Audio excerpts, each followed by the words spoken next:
উত্তরাঞ্চলের রাজনৈতিকভাবে গুরুত্বপূর্ণ জেলা বগুড়া এখন উৎসবের আবহে। জেলার ৭টি সংসদীয় আসনেই জয় পেয়েছে বাংলাদেশ জাতীয়তাবাদী দল বিএনপি।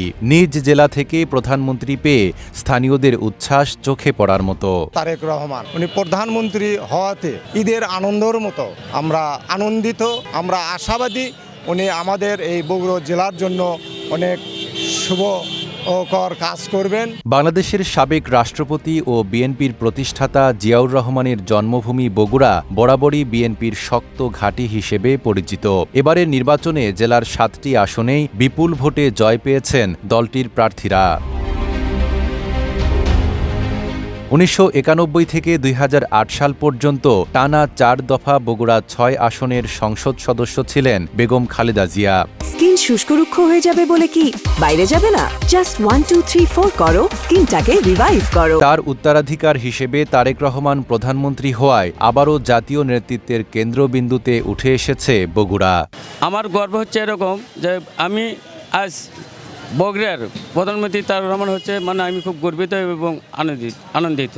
আমি আশা করব তারেক রহমান আমাদের বাংলাদেশ প্রত্যেকটা জেলায় একই চোখে একই সমপরিমাণ কাজ করবে, উন্নয়ন করবে, এটা আমি প্রত্যাশী রাখি এবং বিশ্বাস করি। দীর্ঘ সময় ধরে অবকাঠামো ও শিল্প খাতে পিছিয়ে থাকার অভিযোগ ছিল স্থানীয়দের। বাংলাদেশ আওয়ামী লীগ সরকারের সময় অবহেলার শিকার হওয়ার দাবি করে এবার উন্নয়নের নতুন দিগন্ত দেখছেন তারা।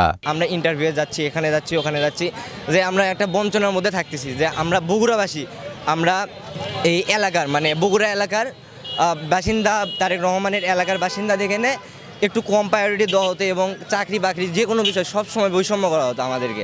হ্যাঁ, এতদিন বঞ্চনার মধ্যে ছিলাম, সেটুকু ক্ষতি অবশ্যই একটু বাড়তি প্রায়োরিটি দেওয়া লাগবে এবং আমাদের শহর এলাকা, গ্রাম এলাকা এখানে একটু গুরুত্ব দিতে হবে। যোগাযোগ ব্যবস্থার আধুনিকায়ন, নতুন শিল্পাঞ্চল গড়ে তোলা, কর্মসংস্থান বৃদ্ধি এবং কৃষিতে প্রযুক্তি নির্ভর উদ্যোগ, এসব প্রত্যাশা নিয়ে নতুন সম্ভাবনার দিকে তাকিয়ে আছেন বগুড়াবাসী।